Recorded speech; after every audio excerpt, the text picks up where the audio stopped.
এখন বক্তব্য রাখবেন তিনি হচ্ছেন ঢাকা মহানগর দক্ষিণ আওয়ামী লীগের বিপ্লবী সাধারণ সম্পাদক জনাব হুমায়ুন কবির। হুমায়ুন কবির সম্পর্কে ছোট্ট একটি কথা বলবো। ওনাকে যখন আমাদের সভাপতি মহোদয় দাওয়াত দেওয়ার জন্য ফোন করেছেন, উনি বলেছেন ভাই আমি যাব, বাট আমার সভাপতিকেও দাওয়াত দিবেন। এই যে দেখেন সভাপতি এবং সাধারণ সম্পাদকের মধ্যে কত বন্ডিং। আমাদের দুর্ভাগ্য বঙ্গবন্ধু সৈনিক লীগের, আমি এর বেশি কিছু বলতে চাই না। উনি যে দৃষ্টান্ত স্থাপন করেছেন এজন্য ওনাকে স্যালুট জানাই বঙ্গবন্ধু সৈনিক লীগের পক্ষ থেকে। এই পর্যায়ে বক্তব্য রাখবেন ঢাকা মহানগর আওয়ামী লীগের বিপ্লবী সাধারণ সম্পাদক আলাদ মোহাম্মদ হুমায়ুন ভাই।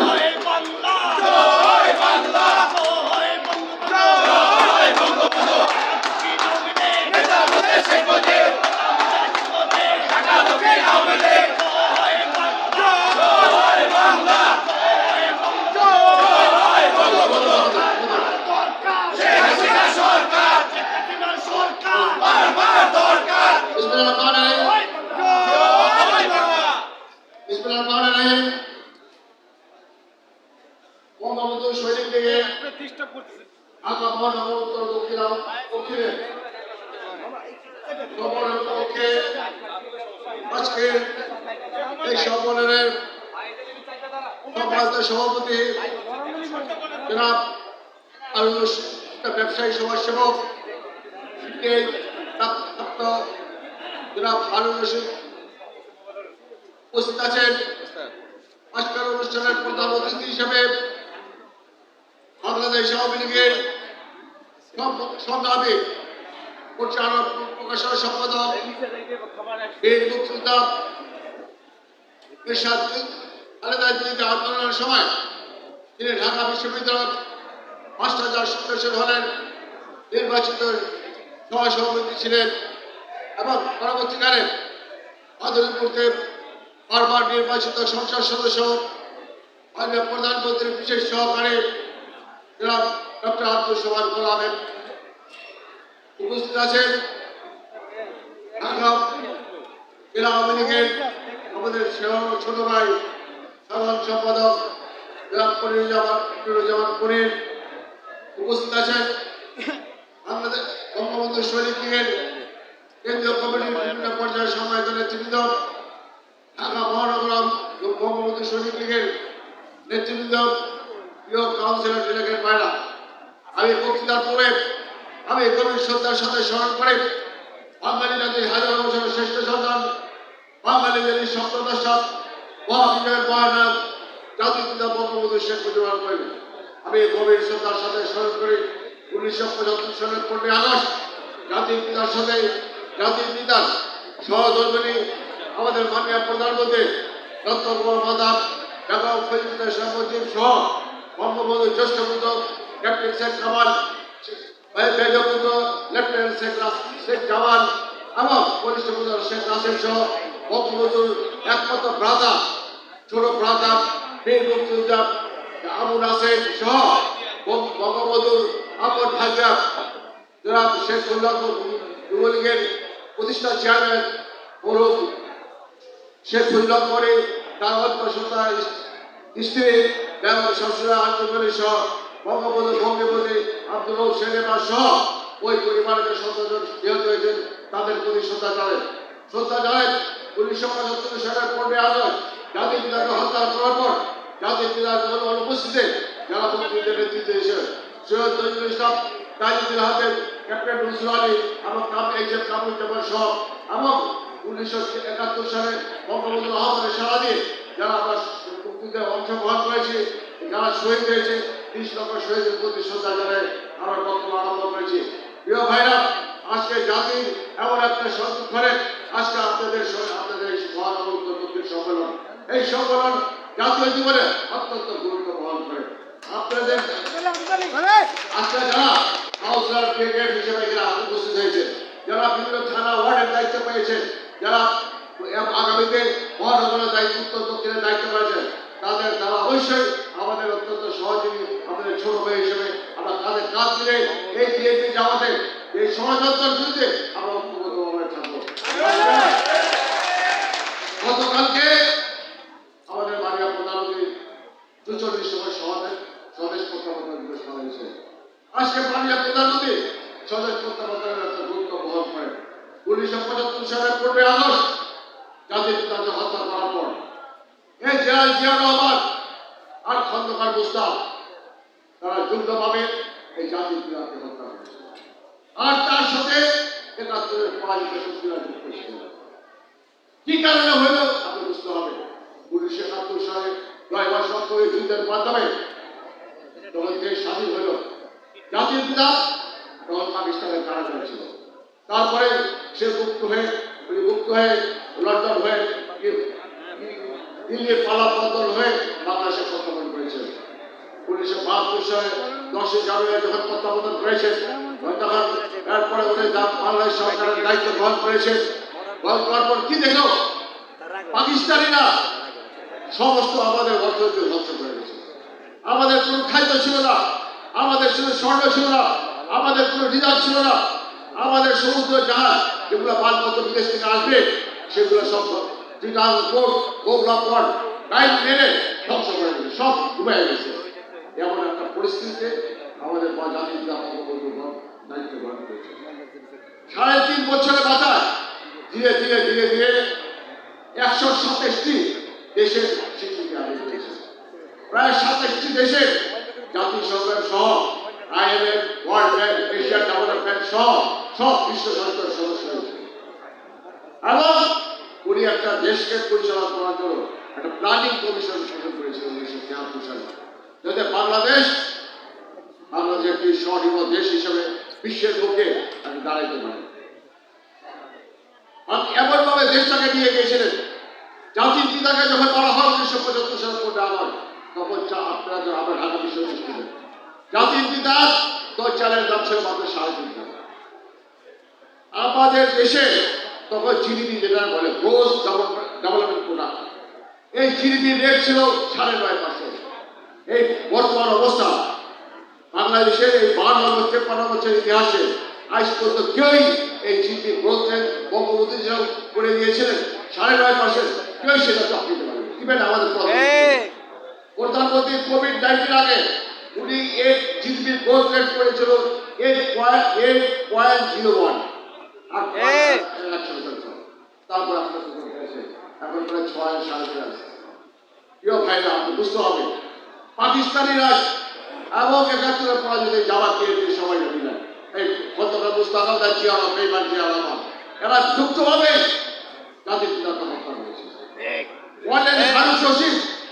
লন্ডন ইন্ডিপেন্ডেন্ট টেলিভিশনের সাথে খোলাখুলি ইন্টারভিউ করে দিয়েছে যে বঙ্গবন্ধুকে হত্যা করার পূর্বে জিয়া রহমানের সাথে আমাদের অনেক বৈঠক হয়েছে। আর আজকে এই জিয়া রহমানের উত্তর সরিয়ে এলো এই বিএনপি জামাত। আর কাজে যারা বঙ্গবন্ধুকে হত্যা করতে পারে তাদেরকে দেশের মানুষ কি আশা করে? তারা মিথ্যা ভুয়া আলোচনা।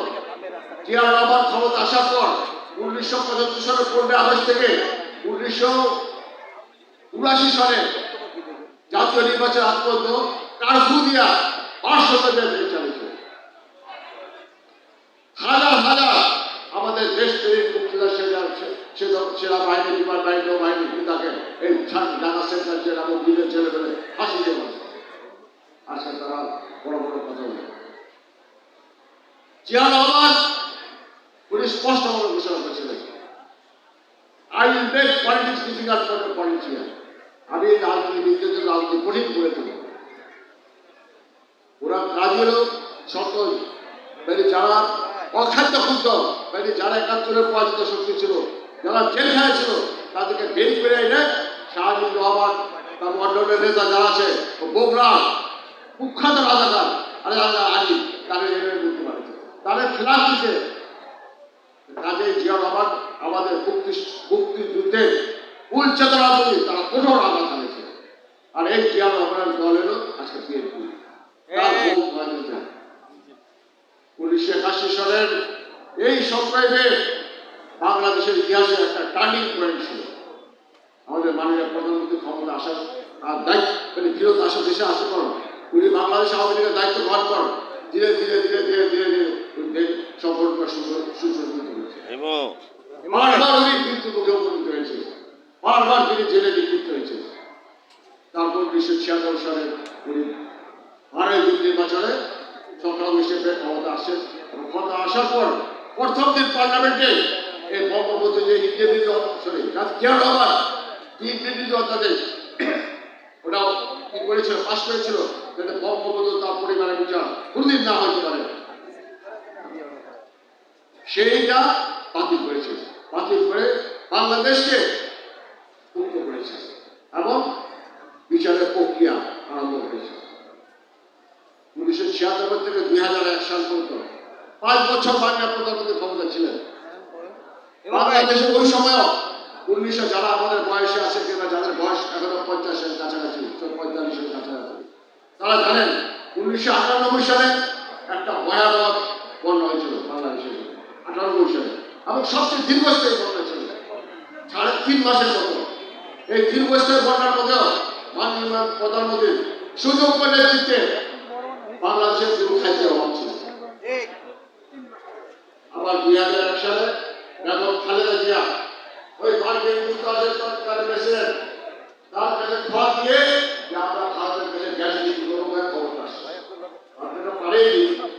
আর 2001 সাল থেকে 2006 সালে দেশ পরিচালনা করতে গিয়া পরপর 5 বারই তিনি চেষ্টা করেছেন। আর 2004 সালে বঙ্গবন্ধু বিরুদ্ধে আমাদের বাংলা প্রধানমন্ত্রী সহ বাংলাদেশ আওয়ামী লীগের জাতীয় নেতৃত্বকে চিরস্থায়ী শেষ করে দেওয়ার জন্য গ্রেনেড চাষ করার জন্য আমরা আইবি হওয়ার সহ আমাদের অনেক নেতা কর্মী সেদিনা নিহত হয়েছিল এবং শত শত নেতা আহত হয়েছিল যারা এখনো তো পরিযুক্ত করে দাঁড়িয়েছে। প্রিয় ভাইরা, 2006 সালে শেষ দিকে এই খালেদা জিয়া ওয়ারিজের সরকারের কাছে ক্ষমতা দিয়েছে তারা ইয়াদের বাইরে তাদের সৃষ্টি। আর আমাদের মানে ক্ষমতা ছিল বিএনপি এর একটা আমাদের প্রধানমন্ত্রী শেখ হাসিনা। কারণ থেকে শেখ হাসিনা যখনই বলে ওই সরকারের বিরুদ্ধে প্রথম কথা বলছে তখনই টার্গেট খালেদা যেটা টার্গেট শেখ হাসিনা। প্রিয় ভাইরা, 2008 সালে 29শে ডিসেম্বর আমার বাংলা প্রধানমন্ত্রী ক্ষমতা আসার পর আজকে দীর্ঘ 16 বছর যেমন ক্ষমতা আবিষ্কার হয়েছে। মানে প্রধানমন্ত্রী ক্ষমতা আসেন বলে আজকে বাংলাদেশে এত উন্নয়ন অর্জন সম্ভব হয়েছে। বাংলাদেশের ইতিহাসে যতগুলো উন্নয়ন অর্জন হয়েছে সেগুলো হয় বঙ্গবন্ধু আমল হয়েছে পানির প্রধানমন্ত্রী বাংলাদেশের যেগুলো দেখেন এই যে মেট্রো রেল বলেন, তারপরে চিরাং টানেল বলেন, আবার পদ্মা সেতু বলেন, তারপর রূপপুর মহানগরী বিদ্যুৎ বলেন, যেগুলো অর্থনৈতিক গতিকে মানুষের অর্থনৈতিক গতিকে আগে বেড়া দিচ্ছে সেগুলো সবগুলো আজকে এই বাংলার প্রধানমন্ত্রী একটা উন্নয়ন অর্জনের জন্যই আজকে খালি সেনারা কেন শেখ হাসিনা আবার অধীনস্থ সেনা আবার অভিযোগ করে আজ প্রধানমন্ত্রী বঙ্গবন্ধুর অর্থনীতি সে বঙ্গবন্ধু পাকিস্তানের লক্ষ করে বাংলাদেশকে স্বাধীন করেছে। শেখ হাসিনা পৃথিবীতে তৈরি করার জন্য পৃথিবীতে কোনো সব দেশের সাথে সবার বন্ধুত্বপূর্ণ মর্যাদা সম্পূর্ণ দেওয়া বাংলাদেশকে এগিয়ে নিয়ে যায়। সবার সাথে সম্পর্ক আমার আমেরিকার সাথে সম্পর্ক, পশ্চিমা বিশ্বের সাথে সম্পর্ক, রাশিয়ার সাথে সম্পর্ক, চীনের সাথে সম্পর্ক, সৌদি আরবের সাথে। আজকাল বাইরের প্রধানমন্ত্রী সারা বিশ্বে একটা পপুলার লিডার। সৌদি আরব আমাদের সাথে আগে কত খাতি ছিল, এখন সৌদি আরবের ওই সালমান বিন আব্দুল সে জনগণের শেখ হাসিনাকে হিসাব করে আগামী বছর সে বাংলাদেশে আসবে। কাতার, দুবাই বলেন, সব আরব বিশ্বের যারা ভরপুর দেশ সবগুলো বাজার প্রধানমন্ত্রীর সাথে বন্ধুত্বপূর্ণ এবং এই দেশের অর্থনীতিতে তারা সহযোগিতার জন্য আহ্বান করেছে। একইভাবে ইউরোপ, আফ্রিকা সহ রাশিয়া, চীন সবাই সহযোগিতা দিয়েছে, যার জন্য আমাদের দেশ এগিয়ে গেছে। প্রিয় ভাইরা, আমি আর বক্তব্য বাড়াবো না। যারা আগামী দিনে এই দায়িত্বে আসবেন তারা তাদের দায়িত্ব হচ্ছে, যেহেতু আমরা মহানগরের দায়িত্বে আছি, আমরা মিলামিশা আপনাদের সাথে বিএনপি জামাতের যত সহযোগিতা করতে করো ইনশাআল্লাহ আওয়ামী লীগ আর তার সহযোগী সংগঠন এই আওয়ামী লীগ, যুবলীগ, ছাত্রলীগ, সেবক লীগ, শ্রমিক লীগ যতগুলো আছে সবাই ঐক্যবদ্ধ থাকে। বাংলাদেশে এবার কোনো শক্তি নাই আওয়ামী লীগকে হটে রাষ্ট্র কাউন্সিলর আপনাদের শুভ কামনা করি। আপনারা আপনাদের নতুন নেতৃত্ব, নতুন কমিটি এবং কোনো নতুন দিলেই আপনারা কমিটি গঠন করবেন এবং জয়ন্তী শেখ হাসিনাকে আমরা ভালো কমিটি উপহার দেবেন, এই আশাবাদ ব্যক্ত করে সবাইকে ধন্যবাদ জানাই আমার বক্তব্য শেষ করছি। খোদা হাফেজ। জয় বাংলা, জয় বঙ্গবন্ধু। সালাম। ধন্যবাদ জনাব হুমায়ুন কবির ভাই। সাধারণ সম্পাদক, ঢাকা দক্ষিণ আসলে আওয়ামী লীগ। যে নির্দেশনামূলক